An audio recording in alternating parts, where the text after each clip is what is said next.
আসসালামু আলাইকুম ওয়া রাহমাতুল্লাহি ওয়া বারাকাতুহু। ওয়া আলাইকুম আসসালাম ওয়া রাহমাতুল্লাহি। আপনারা সকলেই জ্ঞাত আছেন,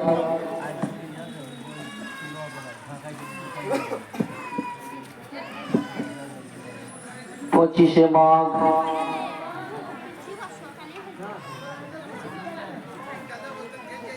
হুজুর জিয়াউদ্দিন মুলতানি রাহমাতুল্লাহি তাআলা আলাইহির বাৎসরিক ইশালি সব উপলক্ষে প্রতি বৎসরের ন্যায় এবৎসরও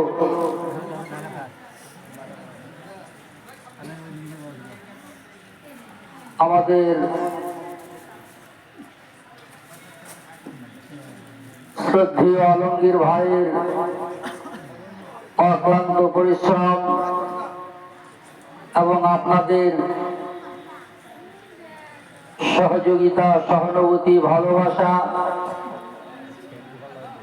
সকল উদ্দীপনায় এই মহতী অনুষ্ঠান অলির রওজা সংলগ্ন জায়গায় অনুষ্ঠিত হয়েছে। আলহামদুলিল্লাহ।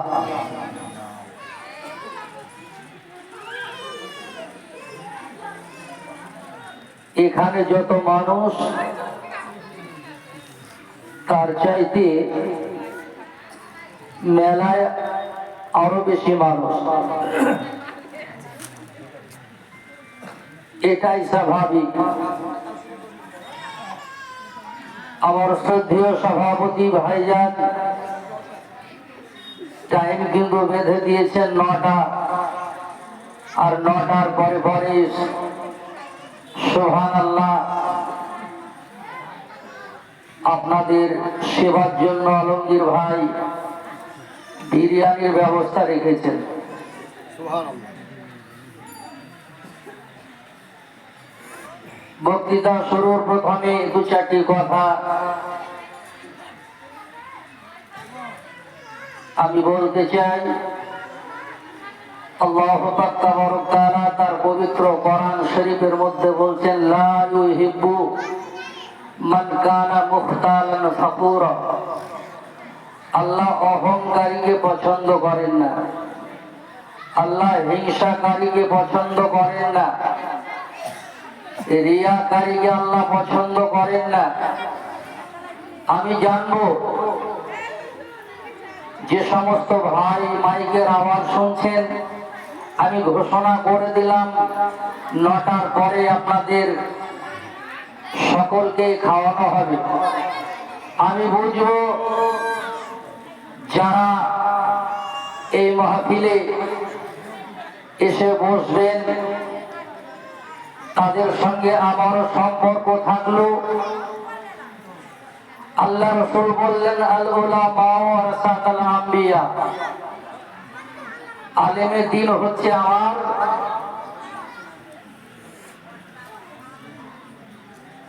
নায়েব। যে আলেমকে ভালোবাসলো সে অলিকে ভালোবাসলো, আর যে অলিকে ভালোবাসলো সে আলীকে ভালোবাসলো, আর যে আলীকে ভালোবাসলো সে নবীকে পেয়ে গেল। বলুন সুবহানাল্লাহ। আমি জানবো যারা রাস্তায় ঘোরাঘুরি করবেন তারা অলির নাম, তারা নবীর নাম, তারা খোদার নাম, তারা কার? প্রধান বক্তা। আমি প্রধান বক্তা নই, আমার পরে প্রধান বক্তা আছে বিরিয়ানি। হ্যাঁ, ওই বিরিয়ানি প্রধান বক্তা আর ওনারা। তাই আমি বলবো যে সমস্ত ভাইয়েরা এখানে ওখানে ছত্র ছাড়া হয়ে এলোমেলো হয়ে রাস্তার উপরে ঘোরাঘুরি করছেন, মেহেরবানি করে একটু এসে বসুন, আপনারও উপকার হবে, আমাকেও বলতে ভালো লাগবে। আর আল্লাহর ওলির নেঘায়ে কারাম আপনাদের নসিব হবে। বলুন আল্লাহুম্মা আমিন। আর একটু আস্তে করে বলুন আল্লাহুম্মা আমিন।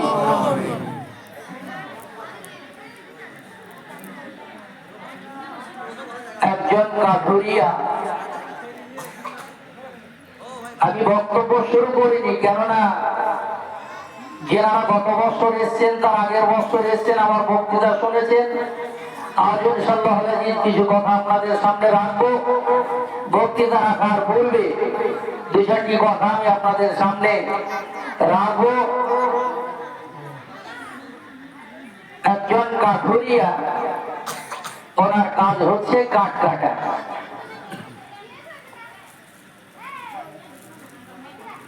তো মানুষের বয়স যখন হয়ে যায়, দেখবেন বলা চলা সবটাই বাচ্চার মতো হয়। কি গো বাচ্চা হয় না? বাচ্চার মতো আচরণটা হয়। তো বাবা মায়ের বড় আশা থাকে, অক্লান্ত পরিশ্রম করে নিজে না খেয়ে ছেলেদের মুখে খাবার তুলে দেন, যে যখন আমাদের শরীরটা দুর্বল হয়ে যাবে, আমরা যখন চলাফেরা করতে পারবো না, যখন খাটাখাটি করতে পারবো না, তখনকার সম্বল হচ্ছে আমার বাচ্চা, আমার ছেলে। কিন্তু সেই সমস্ত ছেলেরা,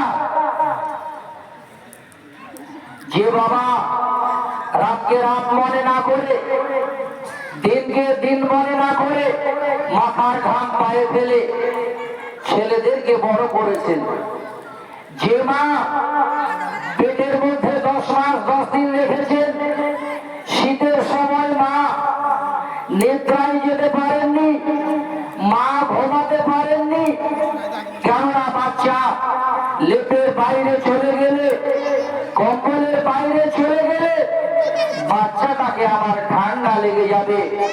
তাই বাচ্চাকে ঠান্ডা লাগার ভয়ে মা সারা সারা রাত্রি জেগে জেগে কাটিয়েছেন। দোস্ত বুজুর্গ, বুড়ো এবং বুড়ির কাছ থেকে বলে বেটা সপরিবার সবাই দূরে চলে গিয়েছে। সকলের জায়গা হলো, সকলের থাকার ব্যবস্থা হলো, ওই বুড়ি মা আর বুড়ো বাবার ব্যবস্থা হলো না। তাই বুড়ি মা তার স্বামী কাঠুরিয়াকে বলছেন, বলে ওগো আমার স্বামী, অনেকদিন ধরে আমার মাংস খেতে ইচ্ছা হয়েছে, অনেকদিন ধরে আমার মাংস খেতে ইচ্ছা হয়েছে। আপনি যা কাঠ কাটেন, আর সেই কাঠ বাজারে নিয়ে গিয়ে বিক্রি করার পরে আলু ডাল ছাড়া অবশিষ্ট আর কিছুই হয় না। তাই আপনি যদি আর 5 কেজি বেশি কাঠ কেটে বাজারে বিক্রি করতে পারেন, তাহলে ওই অবশিষ্ট 5 কেজির যে মূল্য হবে, সেই মূল্যে আপনি পোল্ট্রির মাংস কিনে নিয়ে আসবেন। দেখবেন বয়স হয়ে গেলে বাবা মায়ের অনেক কিছু খেতে ইচ্ছা হয়, কিন্তু হয় না ভাই, হয় না? হয়। বেটা বাইকে হোক, সাইকেলে হোক, ভরতপুরের বাজারের দিকে যখন যান, মা আওয়াজ দিয়ে বলেন, লাল্টু, পিন্টু, বাবা তুই কোথায় যাচ্ছিস? বলে মা আমি ভরতপুরের বাজারে যাচ্ছি। বলে বাবা ওই ফালানা দোকানের মিষ্টিটা খুব ভালো, সন্দেশটা খুব ভালো, ওই সন্দেশ 2 পিস আনিও না। 2 পিস আনিও খেতে ইচ্ছা হচ্ছে। আনা তো দূরের কথা, মাকে এমন ভাবে বিকৃত করে কথা বলে, সন্তানের কথা শুনে পেট ভরে যায়, মিষ্টি সন্দেশ খাওয়ার ইচ্ছা থাকে না।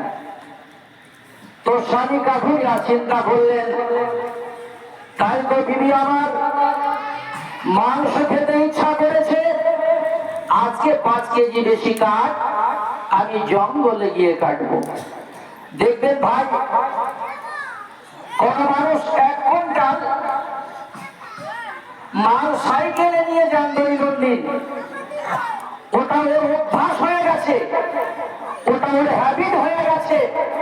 ওকে যদি 1 কুইন্টাল 10 কেজি বা 20 কেজি দেন, তাহলে সেইটাই তার জন্য ভারী হয়ে যাবে। কাঠুরিয়া বিবিকে খুশি করার জন্য, বিবিকে মাংস খাওয়ানোর জন্য আনুমানিক ৫-৭ কেজি কাঠ বেশি কাটার পরে বড় মানুষ শরীর দুর্বল, শরীরে শক্তি নেই, কাঠের বোঝাটা কষে বাঁধতে পারলেন না, বাধাও হল না, আর উঠিয়ে ঘাড়ে নিতে পারেন না। ঘাড়ে যদি না উঠে মাথায় কেমন করে উঠবে? দোস্ত বুজুর্গ, এবার এদিক ওদিক যাওয়ার পরে দোস্ত বুজুর্গ সামনে দেখলেন একটা বাঁশি পড়ে আছে। বাঁশি, বাঁশি বোঝেন ভাই? আপনারা মুর্শিদাবাদের মানুষ আর আমি হচ্ছি বীরভূম পাথরচাপড়ির মানুষ। ভাষায় হয়তো একটু ফাউল অফসাইড হলে হতে পারে, তো আপনারা মানিয়ে নেবেন। তো কাঠুরিয়া বাঁশিটা দেখে যেমনই মুখের মধ্যে ফোঁকটা লাগিয়ে দেওয়া, সঙ্গে সঙ্গে জিনেরা এসে হাজির হয়ে গেল। জিনদেরকে আল্লাহ তাআলা এত ক্ষমতা দিয়েছেন, সেকেন্ডের মধ্যে পৃথিবীর এই প্রান্তর থেকে ওই প্রান্তর যেতে পারেন। জিনেরা আপনাকে দেখতে পান, আমরা দেখতে পাই না। কাল কিয়ামতের মাঠে জিনেদের আমরা দেখতে পাবো, জিনেরা আমাদের দেখতে পাবে না।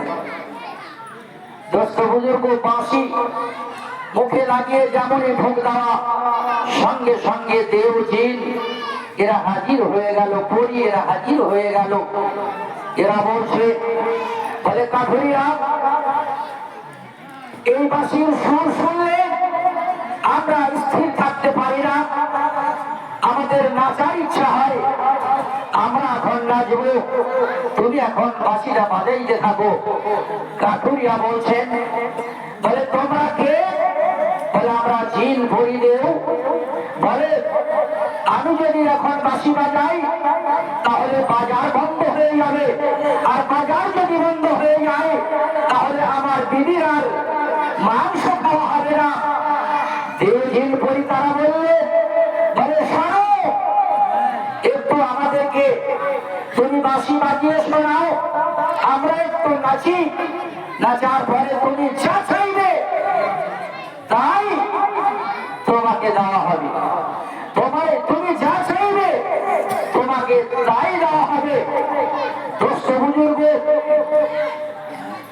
বিলকিস রানীর সিংহাসন সেকেন্ডের মধ্যে সুলাইমান আলাইহিস সালামের সিংহাসনে এনে উপস্থিত করেছিলেন।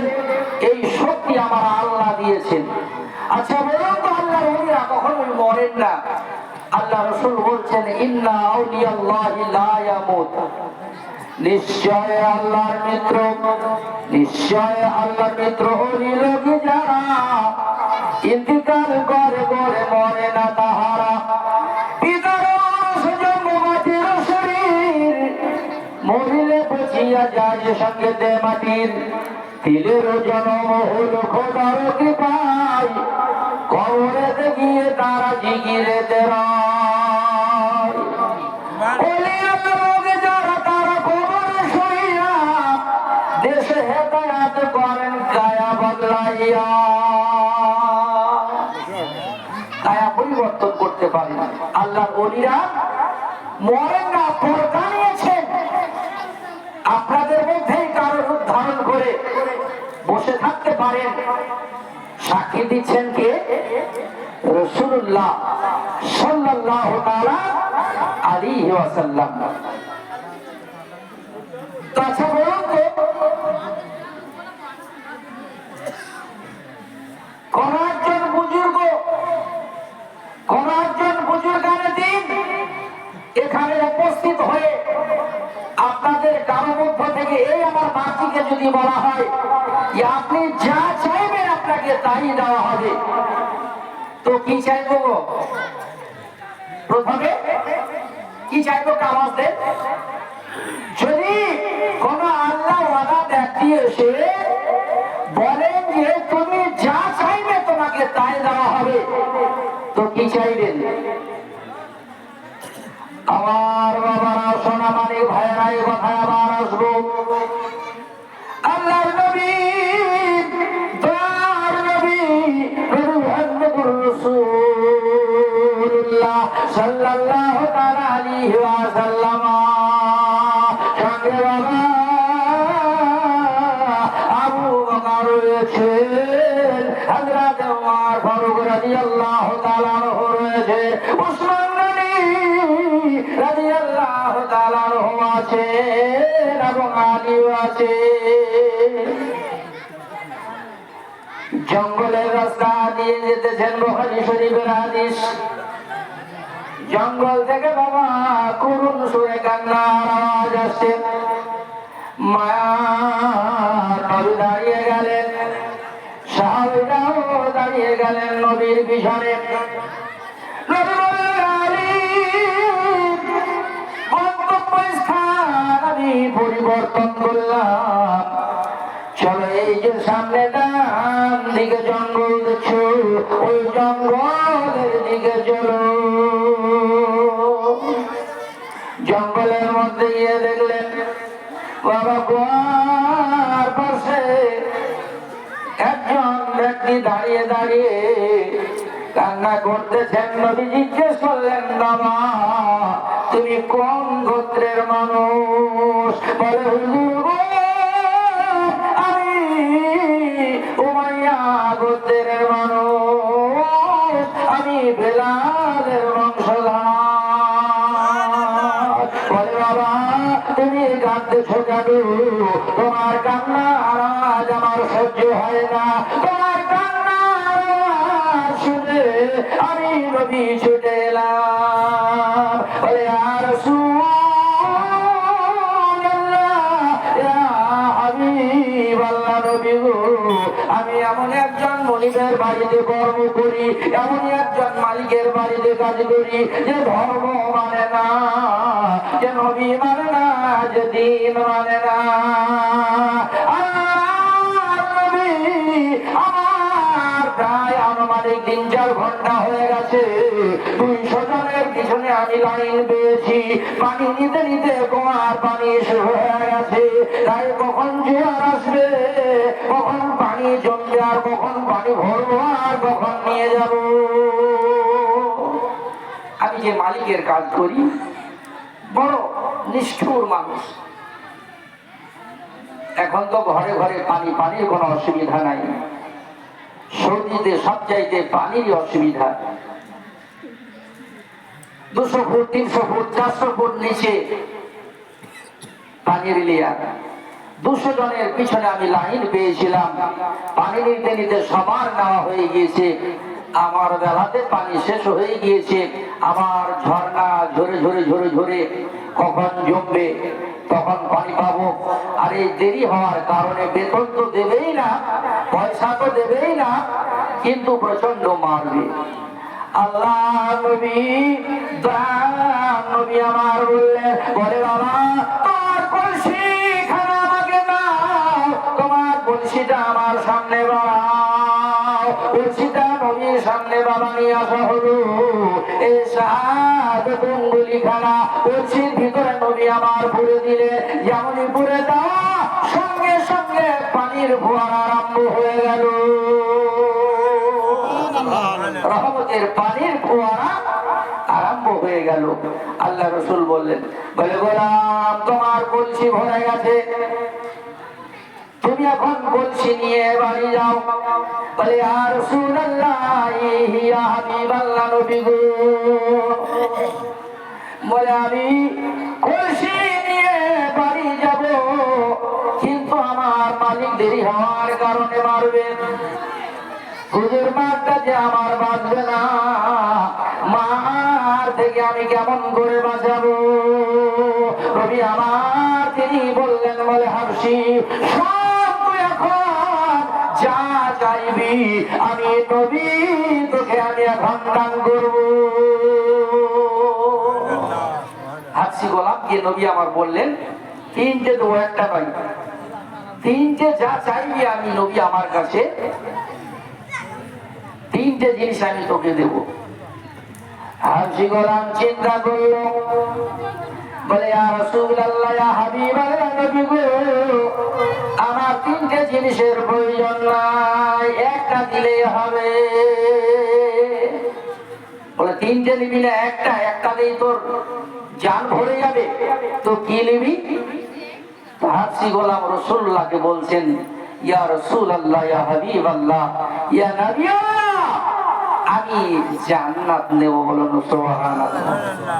আল্লাহ রাসূল বললেন, ক্বালান নবী সাল্লাল্লাহু তাআলা আলাইহি ওয়াসাল্লাম, ইন্নাল জান্নাতা তাহতা আকদামি উম্মাহাতিকুম।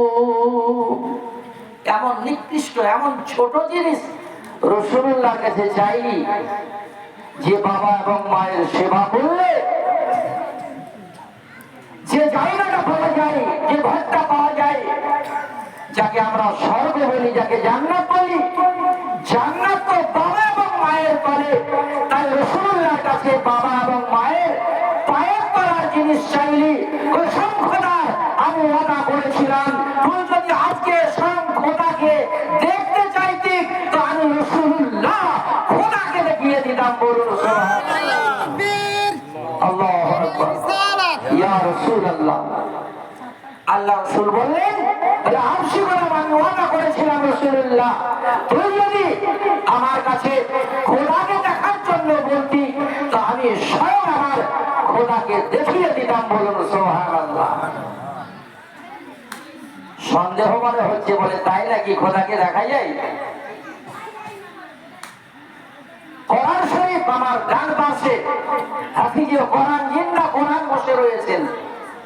ओली के पास बैठो, ओली के पास बैठो तो तीर संभाल के, और आलिम के पास बैठो तो जवान संभाल के। बोलो सुभानअल्लाह।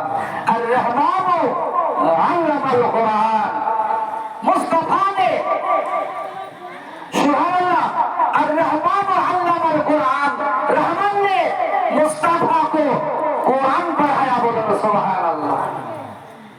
इन्हीं मस्जिদের ইমাম এবং মাদ্রাসার শিক্ষক। আমি আমার ভাইজানকেই বলবো, আচ্ছা বলুন, আপনি যখন ছাত্রকে পড়ান, ছাত্র আপনার সামনে থাকে না ছাত্র তার বাড়িতে থাকে? বলবেন হুজুর আমার বলছেন যে ছাত্র শিক্ষকের সামনে থাকে, বাড়িতে নয়। দোস্ত বুজুর্গ, আল্লাহ তাআলা বলছেন, আর রহমানু আল্লামাল কুরআন, रहमान ने मुस्तफा को कुरान पढ़ाया। बोलो सुभानअल्लाह। अल्लाह उसका और छात्र রাসূলুল্লাহ সাল্লাল্লাহু তাআলা আলাইহি ওয়াসাল্লাম। তাহলে আপনারা জ্ঞানীগুণী মানুষ, শিক্ষিত মানুষ, চিন্তা করুন শিক্ষক থেকে ছাত্রের দূরত্ব কতটা থাকে। আল্লাহ বলছেন, আমি নয়, কোন বানানো কথা বলছি না, কোরআনের কথা বলছি। 27 পারা খুললে আপনি পাবেন আর রহমানু আল্লামাল কুরআন, रहमान ने मुस्तफा को कुरान पढ़ाया। আল্লাহ রাসূল কি বললেন? বলে হাফসি, তুমি যদি তোমার আল্লাহকে দেখতে চাইতে আমি রাসূলুল্লাহ আল্লাহকে দেখিয়ে দিতাম। এটা হচ্ছে রাসূলুল্লাহর শান। তো এবার সেই কথায় ফিরে আসছি। আমি এখনো বক্তৃতা শুরু করিনি, এটা ভূমিকায় চলছে। এবার জিন বলে, শোন, যা চাইবি তাই তোকে দেব, চাইতে তোর দেরি হবে, আমাদের দিতে দেরি হবে না। কি গো, দিতে দেরি হবে? হবে না। তো এবার নাচা হয়ে গেল, জিনেরা দেবেন আর এই কাঠুরিয়া নিবেন। জিনেরা বলছেন, শোনো, দেওয়ার আগে একটা শর্ত আছে, তোমাকে যা দেব পাশের মানুষদের ডবল দেব, তোমাকে যা দিব গ্রামের মানুষদের ডবল দেব। কাঠুরিয়া বড় চিন্তায় পড়ে গেল। মানে রাস্তায় যারা ঘোরাঘুরি করছে ঠিক এই কাঠুরিয়ার মতো। কাঠুরিয়া চিন্তা করলো তাই তো, আমাকে যা দিবে তার দ্বিগুণ গ্রামের মানুষদের দেবে, পড়োশীদের দেবে, তো কি নেব? আমার তো বাড়ি নাই, আমার ঘর নাই। তো কাঠুরিয়া বললেন, এক কাজ করেন, থাকার জায়গা নাই, একটা সুন্দর আমাকে বাড়ি দিন। ও বলতে দেরি হয়ে গেল, গ্রামের পরিবর্তন হয়ে গেল। কাঠুরিয়ার এক পাড়া আর গ্রামের প্রতিটা মানুষের কত গো? দোতলা। কাঠুরিয়া বাড়িতে এসে মাথা চুলকাতে চুলকাতে বাড়ি ঢুকে বড় চিন্তায় পড়ে গেল। খাটলাম খুঁটলাম আমি, সব করলাম আমি, আর আমার একতলা গ্রামের মানুষের দুই তলা, আমার শত্রু সলিমুদ্দিনের হয়ে গেল দুই তলা। স্বামী আর স্ত্রী তাদের আর ঘুম হয় না। বিবি জিজ্ঞেস করছে, আমার স্বামী এ কি ব্যাপার, এ কেমন করে গ্রাম পরিবর্তন হয়ে গেল? কাঠুরিয়া বললেন, এই ব্যাপার। বলে, তুমি এক কাজ করো, ভোর হতে না হতেই তুমি জঙ্গলের মধ্যে যাও, আবার বাঁশিটা বাজাও। বাঁশিটা যেমনই তুমি বাজাতে শুরু করবে, ছেলেরা আবার এসে উপস্থিত হবে, দেবপরী তারা এসে হাজির হবে, নাচতে আরম্ভ করবে। নাচের শেষে তোমাকে জিজ্ঞেস করবে, কি চাই তো, কি নিবি আবার? তখন তুমি বলবে, নিব না। কি করবে? দিদি শিখিয়ে দিচ্ছে, বলে তুমি বলবে, আমি নিব না, এবার দিব। বলে, আরে কি দেব? বলে, তুমি বলবে, আমার একটা চোখ তুলে নাও, আমার একটা চোখ বন্ধ করে নাও। বলে, তার মানে? দিদি বলছে, তুমি বলবে, বলে আমার একটা চোখ উপড়িয়ে নাও, আমার একটা চোখ বন্ধ করে দাও। বলে, তার কারণ? বলে, তোমার এক চোখ বন্ধ হয়ে গেলে গ্রামের প্রতিটা মানুষের কি হবে? দুই চোখ বন্ধ হয়ে গেলে ওরা দেখতে পাবে না জমি জায়গা, মানে যা যাবতীয় থাকবে সবই বুড়ার বুড়ি। আল্লাহর কোরআন বলছে, মান কানা মুখতারান ফাকুরা। আল্লাহ হিংসাকারীকে পছন্দ করেন না, অহংকারীকে পছন্দ করেন না। এবার ওইভাবে বুঝতে পারলেন। দ্বিতীয়বার নাচ হলো, জিন জিজ্ঞেস করছে, বল এবার কি নিবি? বলে, নিব না, আমি দিব। বলে, আমার একটা চোখ নাও। জিনেরা জিজ্ঞেস করছে, ব্যাপার, তুই চোখ দিবি, তার কারণ? বলে, আমার একটা চোখ নিলে গোটা গ্রামের মানুষদের দুটো করে চোখ চলে যাবে, তাহলে সবটাই হয়ে যাবে আমার। দোস্ত বুজুর্গ, যারা ওই সমস্ত রাস্তায় ঘুরিয়াঘুরি করছে, এরা প্রিয় মুর্শিদেরও নয়, আপনারও নয়, আমারও নয়, আল্লাহ এবং আল্লাহর রসুলেরও তারা নয়, তারা হচ্ছে প্রধান বক্তার।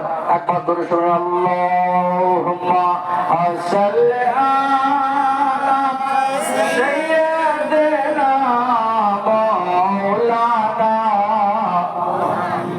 ওয়া আলি সাইয়্যিদিনা মাওলানা মুহাম্মদ সাল্লাল্লাহু আলা মুহাম্মাদ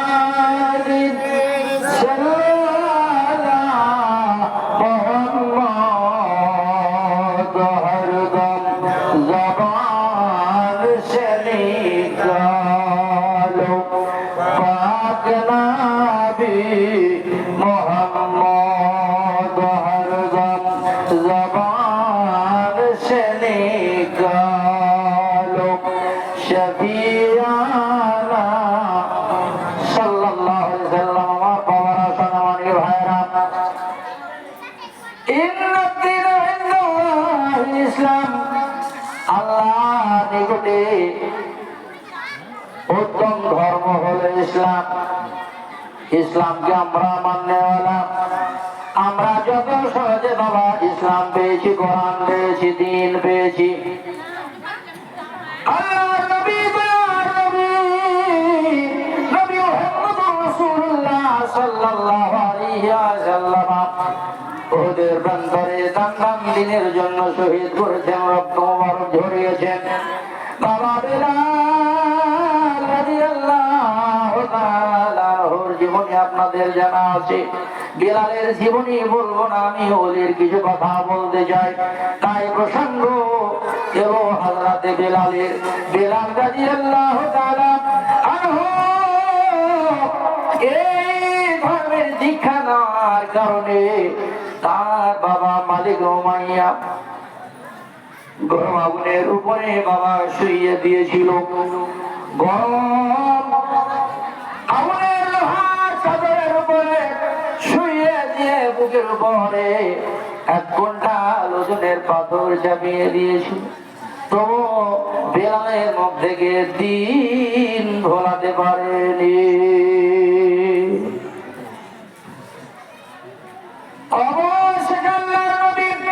অনেক বড় ঘটনা আছে ওনার জীবনে, আমি বলতে চাই না।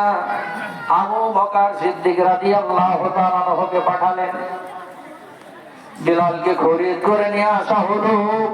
বেলালের গার্জিয়ান বলতে আল্লাহর নবী নবী মুহাম্মদুর রাসূলুল্লাহ সাল্লাল্লাহু তাআলা আলাইহি ওয়াসাল্লাম। ইসরাইল জিবরাইল মিকাইল ইসরাফিল কে আমার আল্লাহ বললেন, বলে জিবরিল নবীর দরবারে চলে যাও, আমার নবীকে জানিয়ে দাও বেলাল রাদিয়াল্লাহু তাআলা আনহু ইসলাম গ্রহণ করাতে কতই না তাকে কষ্ট করতে হয়েছে। তাই তার বাবা বলতে, তার মা বলতে, তার গার্জিয়ান বলতে সবটাই আমার রাসূলুল্লাহ সাল্লাল্লাহু তাআলা আলাইহি ওয়াসাল্লামের জন্য আমি আল্লাহ ফরজ করে দিলাম বেলাল রাদিয়াল্লাহু তাআলা আনহুর বিবাহ দেওয়া। রাসূলুল্লাহ দরবারে বেলাল থাকলেন। বেলালের জীবনে বলছেন অনেক ঘটনা আছে। আল্লাহর ওলিরা কি দিতে পারেন, আল্লাহর ওলি কি করতে পারেন, আল্লাহর সহবতে, আল্লাহর ওলির সহবতে থাকলে আপনি কি পাবেন। আল্লাহ নবীকে জানিয়ে দাও হলো, ইয়া রাসূলুল্লাহ ইয়া হাবিবাল্লাহ, নবী গো আপনার জন্য আমার আল্লাহ ফরজ করে দিয়েছেন বেলাল রাদিয়াল্লাহু তাআলা আনহুর বিবাহ দেওয়া। বাবার জন্য সন্তানদের বিবাহ দেওয়া হচ্ছে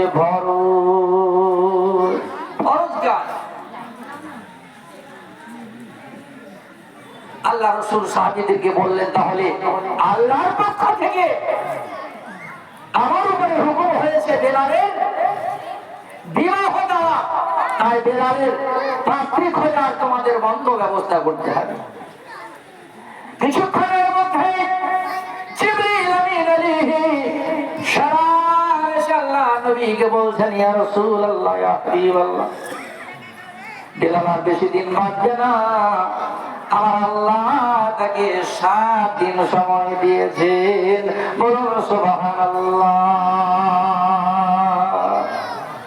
কোরআন বলছে, যা যা আজালুহুম লা ইস্তাখিরুনা শাআতাও ওয়া লা ইস্তাকদিমুন।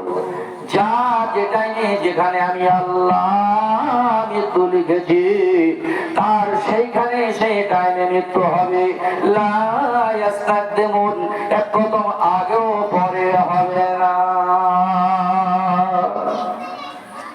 দেখেন, বিবাহের জন্য আল্লাহ রাসূলের উপরে আদেশ আসলো। আল্লাহ এটাও জানিয়ে দিচ্ছেন যে বেলালের আয়ু আর মাত্র কদিন? 7 দিন। আল্লাহ রাসূল বড় চিন্তায় পড়ে গেলেন।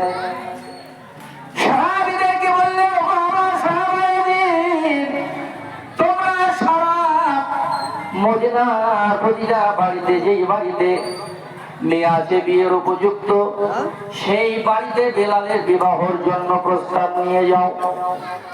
বিবাহের প্রস্তাব নিয়ে যাওয়ার পরে বিবাহের সমস্ত ঘটনাগুলো বলবে এবং এটাও বলবে 7 দিন বেলাল বাঁচবে। এই শর্তে বিবাহ দিতে রাজি হচ্ছে কিনা? দুস্থ বুজুর্গ মদিনার অলিগলিতে, মদিনার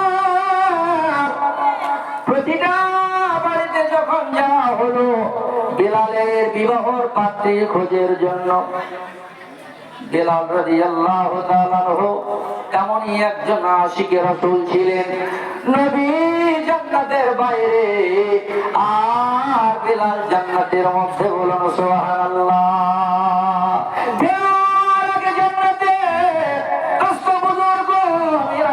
রাত্রিতে যখন আপনার ঘরে জান্নাতের মধ্য থেকে ঘরের রাত পেতে লাগলেন, রাসূলুল্লাহ আল্লাহ বলছেন,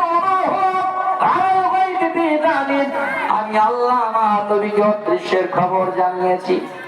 দেখবেন বিবি স্বামীর নাম জানে, তবু ফল্টুর বাপ, টন্টুর বাপ, মন্টুর বাপ বলে না। আগো বিবি, আমার বিবি আমার নাম জানে না, জানে কিন্তু নাম নেয় না, এটা আদব।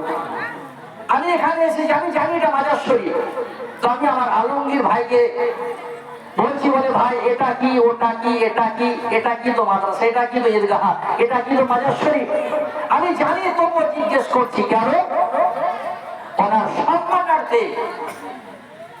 দোস্ত বুজুর্গ, জিবরিল আমিন আলাইহিস সালামকে আল্লাহ রাসূল সম্মান দিচ্ছেন। আল্লাহর পবিত্র কোরআন বলছে, ওয়া হুয়া আলাল গায়বি বিদালিল, আমার নবী অদৃশ্যের কথা বলতে কখনোই কাঞ্জুসি করেন না, বকিলতা করেন না।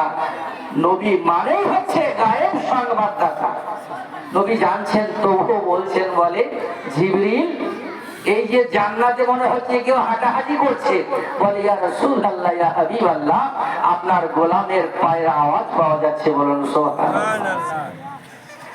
তো আল্লাহ রাসূল জিবরিলকে বলছেন, বলে জিবরিল, আমার কোন গোলাম? বলে ইয়া রাসূলুল্লাহ, ইয়া হাবিবাল্লাহ, ইয়া নবী আল্লাহ, আপনি যখন জান্নাতে আসবেন, যে সওয়ারি করে সওয়ার হয়ে সেই সওয়ারির দড়িটা ধরে আপনার ওই গোলামটা আসবে। গোলামটা থাকবে সামনে আর আপনি থাকবেন সওয়ারির উপরে পিছনে। ওই গোলামটার নাম হচ্ছে হযরতে বেলাল রাদিয়াল্লাহু তাআলা আনহু, বলেন সুবহানাল্লাহ। আমার বাবারা, সোনামানিক ভাইয়েরা, আসসালামু আলাইকুম। ওয়া আলাইকুম আসসালাম। হযরত আবু বকরকে সবাই চেনে, মদিনার মানুষ। উসমান গনিকে সবাই চেনেন, মদিনার মানুষ। হযরত আলী মাওলা শেরে খোদা রাদিয়াল্লাহু তাআলা আনহুম, তাদেরকে সকলেই বাবা চেনেন। বলে কি ব্যাপার? বলে তোমরা সকলেই জানো বেলালের বাবা বলতে আল্লাহ রাসূল, সবটাই হচ্ছে আল্লাহর নবী। আল্লাহ নবীর উপরে হুকুম দিয়েছেন হযরতে বেলালের বিবাহের জন্য, তাই নবী আমাদের পাঠিয়েছেন বেলালের পাত্রীর জন্য। বেলালের বিবাহের সম্বন্ধ নিয়ে এসেছি। বললেন ঠিক আছে, আমি দেব আমার বিটির বিয়ে বেলাল রাদিয়াল্লাহু তাআলা আনহুর সঙ্গে। কেননা জামাই যদি জান্নাতি হয় তাহলে বেটিও যাবে জান্নাতে, আর বেটি আর জামাই যদি জান্নাতে যায় তো বেটি আর জামাই শ্বশুরকে বাদ দিয়ে যাবে। কি গো, বাদ দিয়ে যাবে শ্বশুরকে? বাপমাকে বাদ দিয়ে যেতে পারে, কিন্তু শ্বশুরকে বাদ দিয়ে যাবে না। দোস্ত বুঝুন, আমি আমার মেয়ের বিয়ে দিয়েছি সালার কালীপুরে।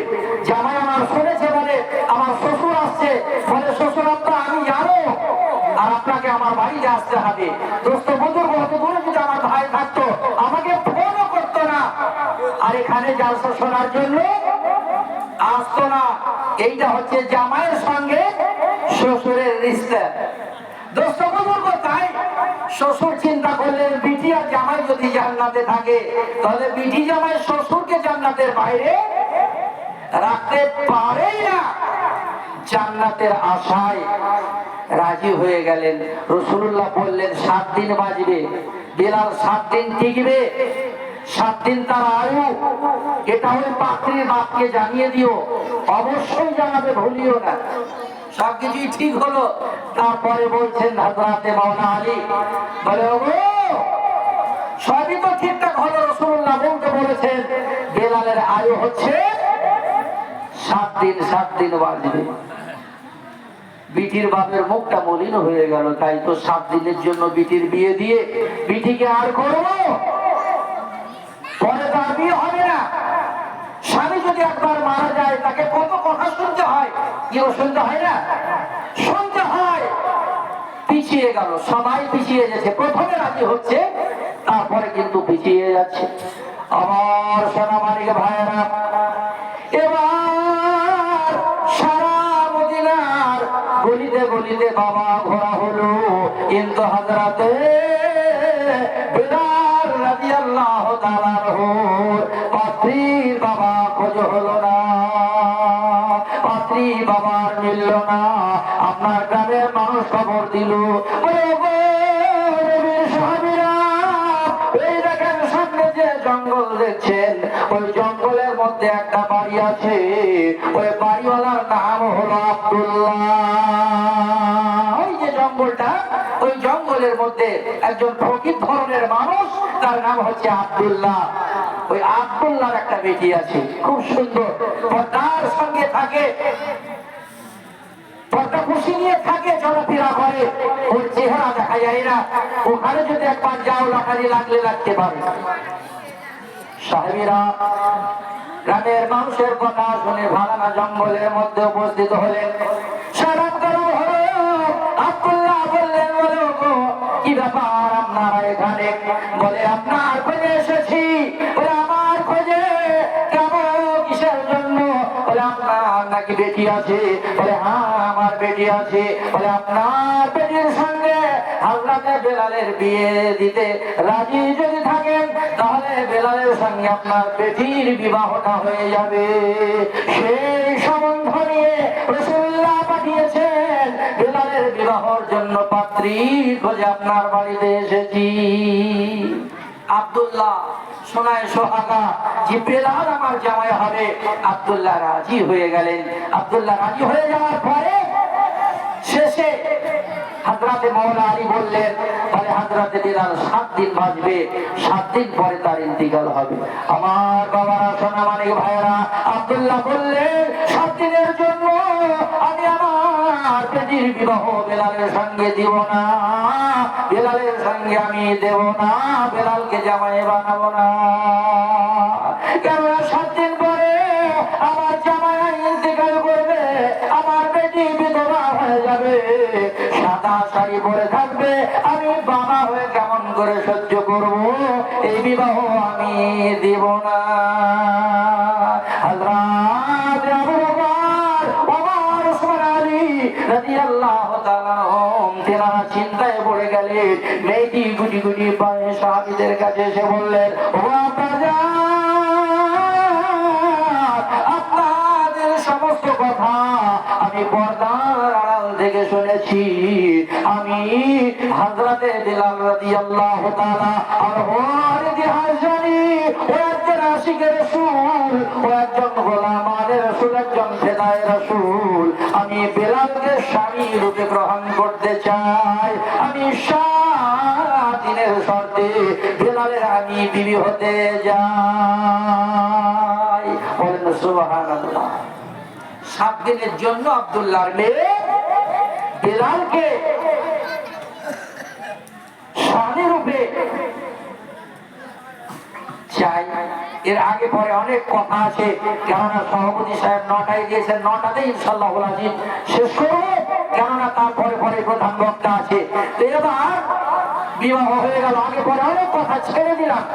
বিবাহ হয়ে গেল, 1 দিন গেল, 2 দিন গেল, 3 দিন গেল, 6 দিন গেল, 7 দিন গেল। ফজরের পরে বেলাল রাদিয়াল্লাহু তাআলা আনহুর ইন্তিকাল হবে। বিবি স্বামীকে ধরে হাউমাউ করে কাঁদতেছেন। হযরতে বেলাল বিবিকে জড়িয়ে ধরে কাঁদছেন। বেলাল বিবির চোখের পানি মুছিয়ে দিচ্ছেন, বিবি হযরতে বেলালের চোখের পানি মুছিয়ে দিচ্ছেন। বেলাল বলছেন, বলে বিবি ধৈর্য যদি ধরতে পারো, আমার সঙ্গে তোমার জান্নাতে সাক্ষাৎ হবে। বলুন সুবহানাল্লাহ।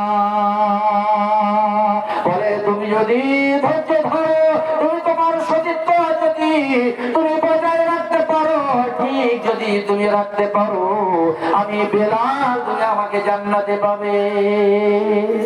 বিবি বলছেন, ওগো আমার স্বামী, আপনার শেষ ইচ্ছাটা কি? আপনার শেষ ইচ্ছা আমাকে বলুন, আমি পূর্ণ করব। সুবহানাল্লাহ।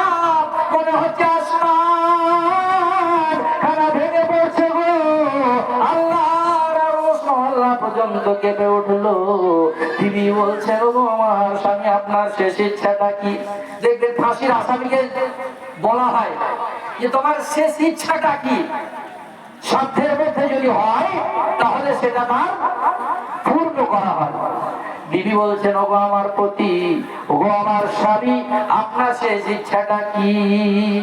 বলে, আমার শেষ ইচ্ছা হলো তোমার হাতের তৈরি করা রুটি, তোমার হাতের তৈরি করা রুটি।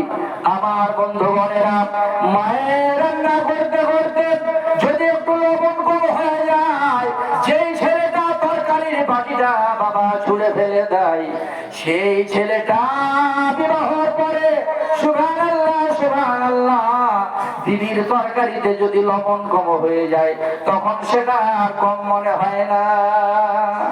সোশ্যাল মিডিয়ার যুগ, সুবহানাল্লাহ। এতে সবকিছু যত উপকার তত ক্ষতি। তো বিবির স্বামীর আর হাত আর পা বেঁধেছে, এই কথায় ফিরে আসবো। হাত আর পা বেঁধেছে, আর হাতের মধ্যে একটা খুঁট বেড়ে নিয়েছে। নেওয়ার পরে স্বামীকে বলছে, বলো সব চাইতে কোন নারীটা ভালো? তো খুঁট বেড়ে ভয়ে বলছে, সব চাইতে তুমি ভালো। তো বিবি জিজ্ঞেস করছে, সব চাইতে কোন পুরুষটা ভালো? তো বলছে, তোমার ভাই পুরুষটা ভালো। বলে, সব চাইতে খারাপ কোন নারীটা? বলে, আমার বোনটা। সব চাইতে ভালো নারী কোনটা? বলে, তোমার বোনটা। কিসের জন্য বলছে? খুঁট বেড়ের জন্য বলছে। মানে উল্টো বললে খুঁট বেড়ে পড়বে। বিবির ভয়ে সুবহানাল্লাহ সুবহানাল্লাহ পুরোটাই উল্টো বলছে। মানে ওর বাবার কোলটা সবটাই খারাপ, আর বিবির কোলটা সবটাই ভালো। যেই ছেলেটা মায়ের একটু তরকারিতে লবণ কম হয়ে যাওয়ার কারণে যেই ছেলেটা তরকারির বাটিটা ছুঁড়ে ফেলে দিয়েছে, এইরকম জ্ঞান আছে কি নাই ভাই? নাই, আছে দোস্ত বুজুর্গ। তো এবার বিবির তরকারিতে লবণ কম হয়ে গেলে বিবি জিজ্ঞেস করতে, হাগো কেমন হয়েছে? বলে, খুব সুন্দর হয়েছে, খুব সুন্দর হয়েছে। সুন্দর না বললেই তো বুঝতে পারলেন খুন্তির বাড়ি পড়বে। তাই আমি কি বলছিলাম, হযরত বিলাল রাদিয়াল্লাহু তাআলা আনহু তিনি বললেন, বলে, বিবি আমার শেষ ইচ্ছা হচ্ছে তোমার হাতের পাকানো রুটি, তোমার হাতের তৈরি করা আমি রুটি খাবো। আমার বাবারা, সোনামানিক ভাইরা, বাড়ির মধ্যে কোনো খাবার নাই। পাশের বাড়িতে গিয়ে বলছেন, ওগো আমার স্বামী আজকে ফজরের নামাজের পরে ইন্তেকাল হয়ে যাবেন, আমার স্বামী ইন্তেকাল করবেন গো, আমার কাছে শেষ ইচ্ছা বলেছেন আমার হাতের রুটি তৈরি করে খাবে। তাই কিছুটা আটা যদি থাকে মেহেরবানি করে আমার স্বামীর জন্য কিছুটা আটা দেবে। পাশের বাড়ি থেকে বাবা কিছুটা আটা নিয়ে আসা হলো। তার বিবি রুটি তৈরি করার পরে একখানা নয়, দুইখানা নয়, তিনখানা নয়, 7খানা বাবা রুটি তৈরি হলো। কয়খানা রুটি তৈরি হলো? 7খানা রুটি তৈরি হলো। বিবি স্বামীকে 7খানা রুটি বাবা দিলেন। দেওয়ার পরে বলছে, ওগো আমার পতি, আপনি আমার তৈরি করা রুটি খান। বিবি রুটিটা ভেঙে স্বামীর মুখে কিছুটা তুলে দেবেন। স্বামী হযরত বিলাল রাদিয়াল্লাহু তাআলা আনহু ভেঙে হাতের মধ্যে কিছুটা নিয়েছেন। বিবি বলছেন, আমি তোমাকে খাইয়ে দেব, তুমি আমাকে খাইয়ে দেবে। ইন দ্য মিন টাইমে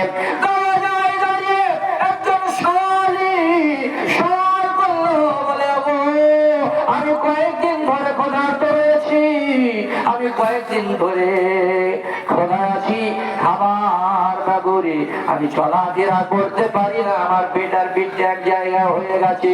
কোন খাবার যদি থাকে এই শালিকে খাবার দিয়ে প্রাণ ভিক্ষা করবে।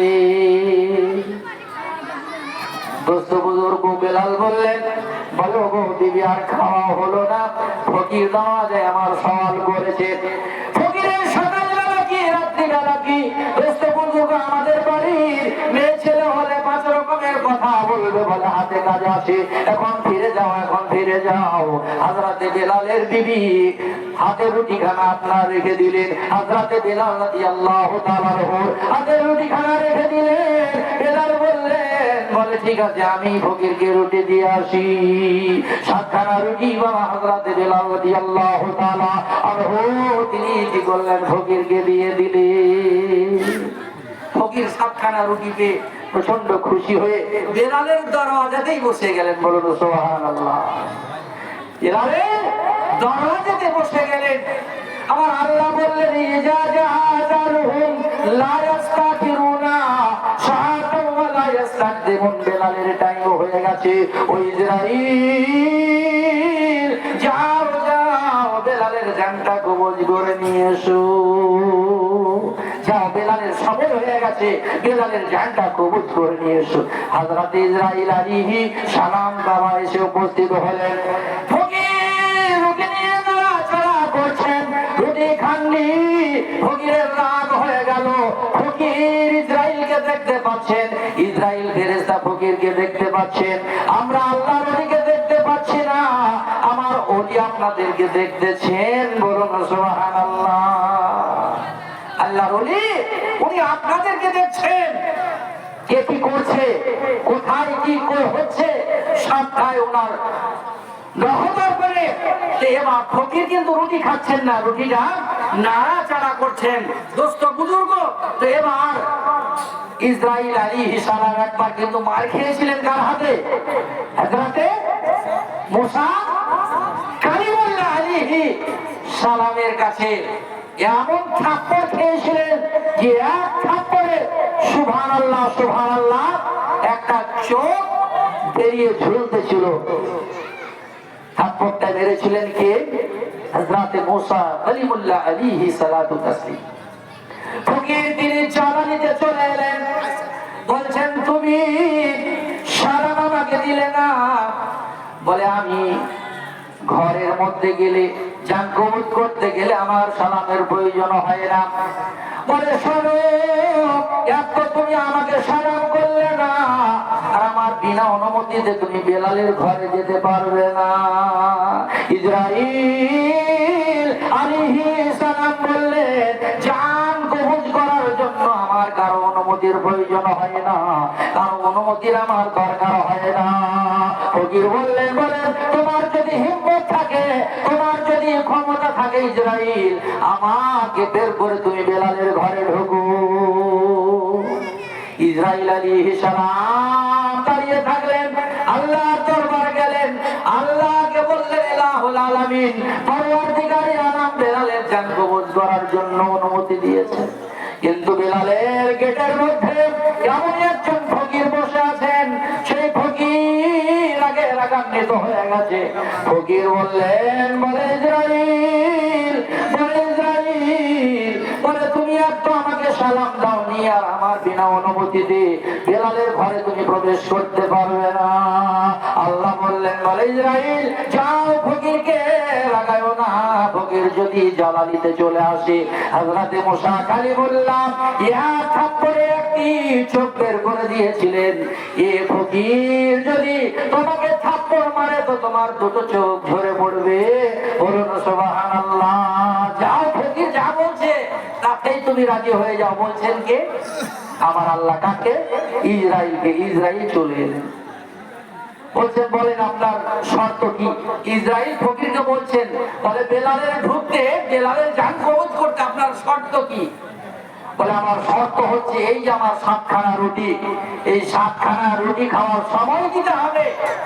কেননা কোরআন শরীফের মধ্যে আছে মান জাআ বিল হাসানাতি ফালাহু আসরা আমসালিহা। একটি কাজ করলে একের পরিবর্তে আমার আল্লাহ কত দেবে? 10টা দেবে। তাই ফকির 7খানা আমাকে রুটি দিয়েছেন, তাই 7 10 কত হচ্ছে ভাই? 70। আল্লাহ ওয়াদা করেছেন একদিনে আমি তাকে 10 দেব, আর 7 দিনে আমি তাকে 70 দেব। হয় বেলালকে 70 বছর আরো দিতে হবে, আর তা না হয় 7খানা রুটি খাওয়ার আমাকে সময় দিতে হবে। কোনটা? ইসরাইল দেখলেন 7খানা রুটি খেতে ভাই ক মিনিট লাগবে একটু বলেন তো একজন? 7খানা রুটি খাওয়া মরদ আছে এখানে? আমাদের লালগোলার টাইমে হাফ ধাপড়ি হয়, ধাপড়ি মাসকলাই ধাপড়ি। এখানে 1খানা খাওয়ার মরদ নাই। এইরকম মোটা, এইরকম বড় একটা যদি খেতে পারেন তবে জানবো মরদ। একবার খেলে সারাদিন খাবার লাগবে না, মোটামুটি 5 লিটার পানি টানবে। ওটাকে মাসকলাই ধাপড়ি বলে, লালগোলার সাইড ওটা হয়। তো দোস্ত বুঝুক, আচ্ছা বলেন তো 7খানা রুটি খেতে আনুমানিক কত মিনিট টাইম লাগতে পারে? একটু আওয়াজ দিয়ে বলেন তো ভাই মাহফিলের মধ্যে থেকে। 5-7 মিনিট বা 10 মিনিট। তো এ ফকির কি বললেন? বলে হয় 770 বছর বেলালের হায়াত দিতে হবে, আর তা না হয় 7 খানা রুটি খাওয়ার সময় দিতে হবে, টাইম দিতে হবে। তো ইসরাইল দেখলেন যে 70-এর দিকে যাবো না, টাটকা টাটকা কাজ করতে হবে, বেলালের জানটা কবজ করতে হবে, রেকর্ড আমার ভাঙলে হবে না। তো আজরাইল আলাইহিস সালাম তিনি বললেন, ওই ফকির, তোমার 7 খানা রুটি খাওয়ার সময় দিলাম।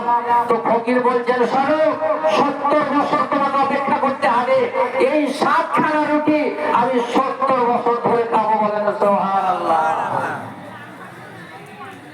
70 বছর হায়াত। আল্লাহ বললেন, ইজাজা আযালহুম লা ইস্তাখিরুনা শাহাতাও ওয়া লা ইস্তাকদিমুন। যার যে টাইমে যেখানে আমি আল্লাহ মৃত্যু লিপিবদ্ধ করেছি, লা ইস্তাকদিমুন, এক কদম আগেও পরে হবে না। কিন্তু ফকির 70 বছর হায়াত দিলেন। ওই ফকিরটা কে? হযরতে ওয়াইস কারনী রাদিয়াল্লাহু তাআলা আনহু। দোস্ত বুজুর্গ, 9টার মধ্যে শেষ হবে তো ভাই? হ্যাঁ, 9টার মধ্যে শেষ করে দেবো। 10 মিনিট 5 মিনিট এমন মজার কথা, সুবহানাল্লাহ। 5 মিনিট, 9টা বাজতে 10 মিনিট বাকি আছে। হযরতে ওয়াইস কারনী রাদিয়াল্লাহু তাআলা আনহু বা হায়াতে কোনদিন আল্লাহ রাসূলকে দেখেননি। মা বড় জাইফা দুর্বলা, তাই আল্লাহ রাসূলকে দেখার বড় ইচ্ছা তামান্না। মা বলছেন, বাবা বেলাল, বলে বেলাল, রাসূলুল্লাহকে দেখা তোমার ইচ্ছা হয়েছে, ঠিক আছে, আমি তোমাকে 3 দিনের জন্য অনুমতি দিচ্ছি। ও বেলাল, মাকে বললেন, বলে মা, আমার রাসূলুল্লাহ সাল্লাল্লাহু তাআলা আলাইহি ওয়াসাল্লামকে দেখার বড় ইচ্ছা হয়েছে। মা বললেন, বাবা বেলাল, তুমি ছাড়া আমার সেবা করার কেউ নাই। মা দেখতে পায় না, মা চলাফেরা করতে পারে না, বিছানায় পায়খানা পেচ্ছাপ করে। আল্লাহ নবী নবী মুহাম্মদুর রাসূলুল্লাহ সাল্লাল্লাহু আলাইহি ওয়াসাল্লাম বলে, ও সন্তানেরা, বাবা মা যদি তোমার থাকে, বাড়িতে বের হওয়ার পূর্বে বাবা মাকে সালাম করো, বাবা মায়ের কাছ থেকে দোয়া নাও। বাইরে থেকে ফেরার পরে বাবা মাকে সালাম করো, বাবা মায়ের দোয়া নাও। মা বললেন, বাবা, এই কুফা থেকে, সুবহানাল্লাহ সুবহানাল্লাহ, কুফা থেকে মদিনা অনেক দূরে। তাই মা বললেন, বাবা, তুমি যদি আল্লাহ নবীর জিয়ারতে যাও, আল্লাহ নবীর দিদারে যাও, আমার সেবা করবে কি তুমি ছাড়া আমার আর কেউ নাই। তাই মায়ের মহাব্বতে বেটা ওয়াইস তিনি আর যেতে পারেন না। কিন্তু মা বললেন, বলে, বাবু, আমি 3 দিনের জন্য তোমাকে অনুমতি দিচ্ছি। 3 দিনের মধ্যে মদিনায় গিয়ে আমরা 4 দিন যেতে হবে, আর 4 দিনের মধ্যে আসতে হবে। সুবহানাল্লাহ সুবহানাল্লাহ। মা বললেন ওয়াইসকে, বাবু, আমি তোমাকে 3 দিন সময় দিচ্ছি, এই 3 দিনের মধ্যে তোমার নবীর জিয়ারত করতে হবে। আল্লাহর নবীর দিওয়ানা ওয়াইস তিনি পায়ে হেঁটে মদিনায় নবীর জিয়ারতে বাবা রওনা হলেন। বাড়িতে এসে দেখলেন আল্লাহ নবী বাইরে কোথাও গিয়েছেন। মা ঈসা সিদ্দিকা রাদিয়াল্লাহু তাআলা আনহাকে বললেন, বলে, ওগো আমার মা জননী, আমি সেই সুদূর গুহা থেকে এসেছি। আমি বড় আশা নিয়ে এসেছিলাম নবীকে জিয়ারত করব বলে, নবীর চন্দ্রমুখখানা দেখবো মনে করে মাকে আমি কথা দিয়েছি। মা আমাকে বলছেন, বাবু, তোমাকে 3 দিন সময় দিলাম। মা ঈসা সিদ্দিকা রাদিয়াল্লাহু তাআলা আনহা বললেন, বলে, ওগো মুসাফির, আল্লাহর নবী বাইরে গেছেন, আল্লাহর নবী সকাল বেলায় আসবেন। চিন্তা করলেন, যদি সকাল হয়ে যায়, মাকে ওয়াদা দিয়েছি 3 দিন সময়, মা সময় দিয়েছেন 3 দিন, সকাল হয়ে যাবে, আমি 3 দিন অতিক্রম হয়ে গেলে ওয়াদার বরখেলাপ হবে। তাই ওয়াইস কাঁদতে আরম্ভ করলেন, আল্লাহর দিকে তাকিয়ে বললেন, আল্লাহ, বড় আশা নিয়ে নবীর জিয়ারতের জন্য এসেছিলাম, নবীর জিয়ারত মিলল না। মা আয়েশাকে বললেন, বলে আমার সালামটা আমার নবীকে জানিয়ে দিয়েন। আমি চললাম, বলবেন যে কুফা থেকে একজন আপনার গোলাম এসেছিল, নাম হলো ওয়াইস। ওয়াইস কুন্নি, তিনি চলে আসলেন। নবীর দিদার হলো না, নবীর সাক্ষাৎ হলো না। সকাল হলো, আল্লাহর হাবিব তিনি বাড়ির মধ্যে আস্তে আস্তে মা আয়েশাকে বলছেন, বলে আয়েশা, এমন কোন আল্লাহওয়ালা ব্যক্তি এসেছিল যে তার আসার কারণে আমার বাড়িটা আতরে ভরপুর হয়ে গেছে, সুগন্ধ হয়ে গেছে। এমন কোন মহাপুরুষ আমার বাড়িতে এসেছিল গো? এমন কোন মহাপুরুষের পদধূলি এই বাড়ির মধ্যে পড়েছে? এখনো মাটি থেকে জান্নাতি খুশবু বের হচ্ছে। মা আয়েশা সিদ্দিকা রাদিয়াল্লাহু তাআলা আনহা তিনি বললেন, ইয়া রাসূলুল্লাহ, ইয়া হাবিবাল্লাহ, ইয়া নবী আল্লাহ, ওই কুফা থেকে একজন ব্যক্তি এসেছিলেন যার নাম হলো ওয়াইস। উনি বলে গেছেন যেন আমার জন্য আমার নবী দোয়া করেন। আল্লাহ নবী, বিশ্ব নবী, নবী মুহাম্মদুর রাসূলুল্লাহ সাল্লাল্লাহু তাআলা আলাইহি ওয়াসাল্লাম চোখের পানি ফেলতে লাগলেন ওয়াইসের জন্য। উনি ইন্তেকালের পূর্বে হযরত ওমর এবং আলীকে ডাকলেন। ওমর এবং আলীকে ডাকার পরে বললেন, বলে ওমর এবং আলী, তোমরা শোনো, এই যে আমি আমার আলখাল্লা খানা পড়ে আছি, আমি যে জুব্বা খানা পড়ে আছি, এই জুব্বা খানা কুফার মধ্যে ফালানা ব্যক্তিকে দিয়ে আসবে, যার নাম হবে বাবা ওয়াইস। আর আমার উম্মতের জন্য ওই ব্যক্তিকে দোয়া করতে বলবে। আল্লাহ নবী পর্দা নিলেন। পর্দা নেওয়ার পরে যে জুব্বা পাগড়ি মোবারক আল্লাহ নবী হযরতে ওমর এবং আলীকে দিয়েছিলেন, সেই কথা মোতাবেক এবার সুদূর মদিনা মনোয়ারা থেকে আপনার সুদূর কুফার দিকে রওনা হলেন। কুফার মধ্যে এসে জিজ্ঞেস করতে লাগলেন, ওগো ওয়াইস বলে এই গ্রামে কেউ আছে? দেখবেন একটা মানুষের 3-4টে বাবা নাম থাকে, 3-4টে ভাই নাম থাকে না? আসল নাম জানেই না, আসল নামে চিঠি এসছে, আর ডাক নাম টন্টু, মন্টু, পিন্টু, ঘন্টু, নাট, বল্টু। তাহলে এবার আপনি আমি চিনবো কি করে যে ওর ভালো নাম শরীফউদ্দিন, ওর ভালো নাম আবুল কালাম? দোস্ত বুজুর্গ, তো এই ওয়াইসের ঠিকানা কিন্তু আর কেউ বলতে পারে না। আল্লাহ রাসূল বললেন, ব্যক্তিটা জীর্ণ শীর্ণ হবে, তার জামা কাপড় ছেঁড়া ফাটা হবে, সেই ব্যক্তিটা বেশি আপনার নির্জনে থাকবে, ওই ব্যক্তিটা কম কথা বলবে, তার হাতের উপরে তার মতো চিহ্ন থাকবে। দেখবেন অনেক মানুষের হাতের মধ্যে সাদা ফুল পড়ে যায়, হাতের মধ্যে তারার মতো চিহ্ন থাকবে। ওই ব্যক্তিকে আমার এই পাগড়ি এবং আলখাল্লা খানা দান করে দেবে, আর আমার উম্মতের জন্য দোয়া করবে। সেই কথা মতো নবীর পোশাক মোবারক কুফার মধ্যে নিয়ে এসে ওয়াইসের খোঁজ করতে লাগলেন। ওয়াইসের খোঁজ করতে করতে ওয়াইসের বাবাকেও খোঁজ দিল না, খোঁজ দিতে পারে না। কিছু মানুষ বলে আপনারা একটু নিদর্শন দেন কেমন ধরনের মানুষ? বলে এরকম খেপা পাগল মানুষ, মানুষের ভিড়ের মধ্যে থাকে না, জঙ্গলের মধ্যে থাকে, নিজে নিজে গুনগুন করে কি গায়ে এইরকম ধরনের ব্যক্তি। বললো, হ্যাঁ এরকম একজন ব্যক্তি ওই যে সামনে যে গ্রাম দেখছেন, ওই গ্রামের মধ্যে থাকে।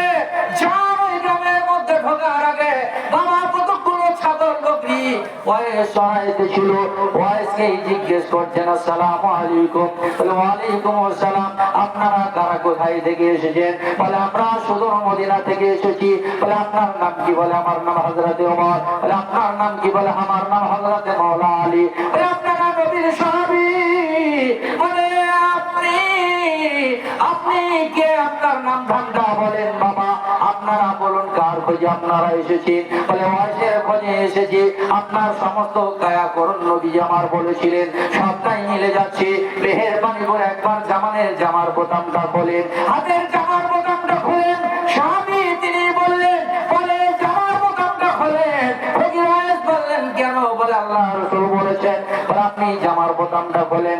যেমনই বোতামটা খোলা, আল্লাহ নবী বলেছিলেন হাতের মধ্যে তারা থাকবে। তারাটা দেখে বললেন, বলে হুজুর আপনি নবী মুস্তাফা সাল্লাল্লাহু আলাইহি সাল্লামের পাগড়ি মোবারক এবং আলখাল্লা মোবারক আপনি নেন। আর নবী বলেছেন আল্লাহ নবীর উম্মতের জন্য দোয়া করতে, আপনি উম্মতে মুহাম্মদের জন্য দোয়া করে দেন।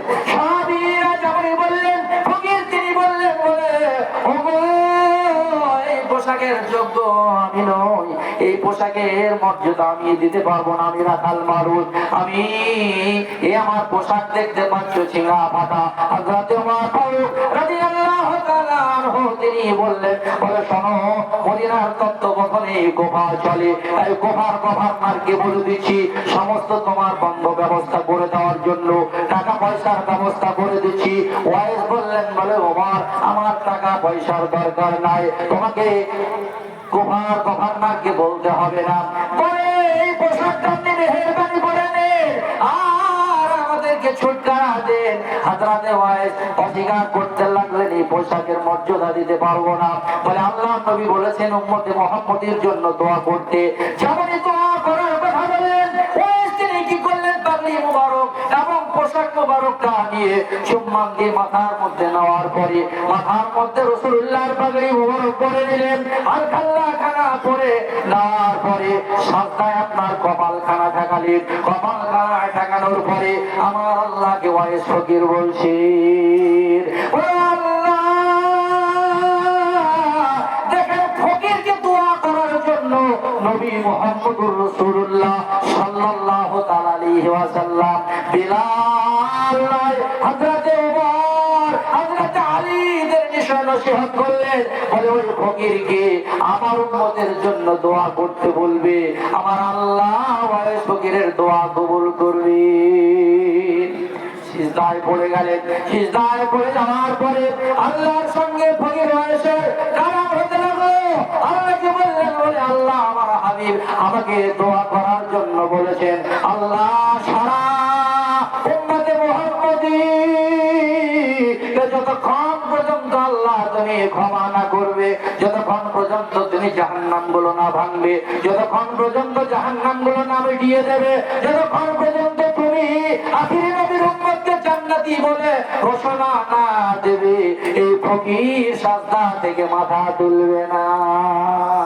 আর আল্লাহ বললেন, ওরে ফকির তোমার কথা যে আমি অমান্য করতে পারবো না, কেননা তুমি মাথাটা তুলো, আমি আমার নবীর উম্মতে মুহাম্মদীকে 3 ভাগের আমি 1 ভাগ গুনাহকে মাফ করে দিলাম।